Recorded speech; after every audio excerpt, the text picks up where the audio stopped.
সরে যা।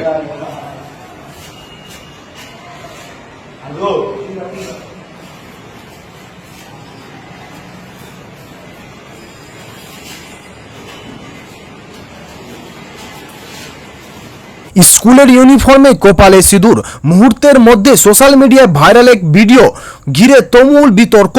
ঘটনাটি দক্ষিণ দিনাজপুর জেলার গঙ্গারামপুর এলাকায় নয়াবাজার হাই স্কুলের বলে দাবি করা হচ্ছে। ভাইরাল হওয়া ভিডিও দেখা যায় স্কুলের পোশাক পরা এক ছাত্র এক ছাত্রীর কপালে সিঁদুর পরে দিচ্ছে, আর সেই দৃশ্য মোবাইল ফোনে ধারণ করছে উপস্থিত কয়েকজন সহপাঠী। পরে ভিডিও সোশ্যাল মিডিয়া জড়িয়ে পড়তেই শুরু হয় ব্যাপক আলোচনা ও সমালোচনা।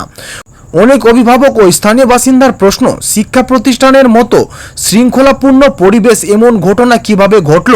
বিষয়টি নিয়ে নানান মহলে উদ্বেগও প্রকাশ করা হয়েছে। ঘটনার খবর সামনে আসতেই দ্রুত পদক্ষেপ নিয়েছে স্কুল কর্তৃপক্ষ। প্রধান শিক্ষক জানিয়েছেন, প্রাথমিক তদন্তের ভিত্তিতে সংশ্লিষ্ট 2 পড়ুয়াকে সাময়িকভাবে সাসপেন্ড করা হয়েছে। পাশাপাশি তাদের অভিভাবকের স্কুলে ডেকে পাঠানো হয়েছে এবং পুরো ঘটনার তদন্ত চলছে। তবে মনে রাখা জরুরি, ভাইরাল ভিডিও কেন্দ্র করে নানা ধরনের তথ্য ছড়িয়ে পড়লেও ঘটনার সব দিক খতিয়ে দেখেই চূড়ান্ত সিদ্ধান্ত নেওয়া হবে বলে জানিয়েছেন স্কুল কর্তৃপক্ষ। বর্তমানে সোশ্যাল মিডিয়ার প্রভাব, কিশোর কিশোরীদের আচরণ, পারিবারিক সচেতনতা ও শিক্ষা প্রতিষ্ঠানের মূল্যবোধের শিক্ষা, এই বিষয়গুলি নিয়ে নতুন করে আলোচনা শুরু করা হয়েছে। এমন ঘটনার পুনরাবৃত্তি রোধে শুধু শাস্তি নয়, সচেতনতা ও সঠিক নির্দেশিকাই সবচেয়ে গুরুত্বপূর্ণ বলে মনে করেছেন অনেক শিক্ষাবিদ ও সমাজের সচেতন মানুষ।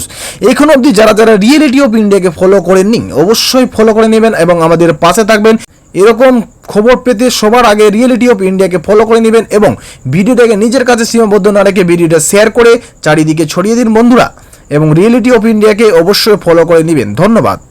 তোরা কোথায় কোথায় পাঠিয়েছিস? তারা বলে যে কিছু কিছু জায়গায় পাঠিয়েছি। তাদেরকে আমরা বলি যে তোরা যেখানে যেখানে পাঠিয়েছিস শীঘ্রই তোরা এটাকে ডিলিট ব্যবস্থা করছিস। তারা কথা দেয় যে তারা ডিলিট করে দেবে 1 দিনের মধ্যে, এবং আমরা মাস্টারমশাই যারা বসছিলাম তারা সর্বসম্মতভাবে আমরা সিদ্ধান্তে আসি যে তারা ক্লাস 11 রেজিস্ট্রেশন চলছে, তাদের রেজিস্ট্রেশনটা হয়ে গেছে। সেপ্টেম্বরে তাদের প্রথম সামেটিক পরীক্ষা, প্রথম সেমিস্টার।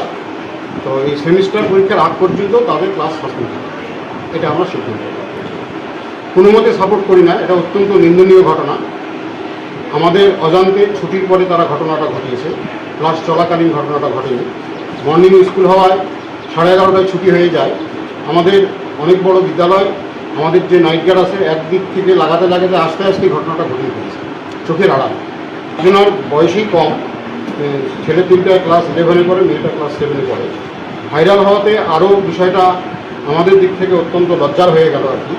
স্কুলের মান সম্মান এবং এলাকার যে একটা মান সম্মান আছে সেটা অনেকটাই হানি ঘটল বলে আমি মনে করি।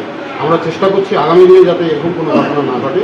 ইতিমধ্যে এখানকার লোকাল যারা নেতৃত্ব আছে তারা এসেছিলেন, তাদের সাথে দীর্ঘ আলাপ আলোচনা হলো।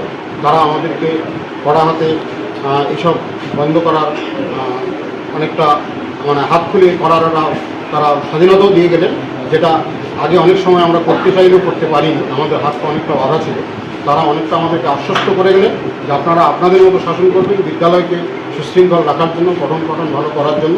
তাতে কোনোরকম অসুবিধা হলে লোকাল নেতৃত্ব, লোকাল জনগণ আমাদেরকে পূর্ণ সমর্থন করবে। তারা এই প্রতিশ্রুতি আমাদেরকে দিলেন।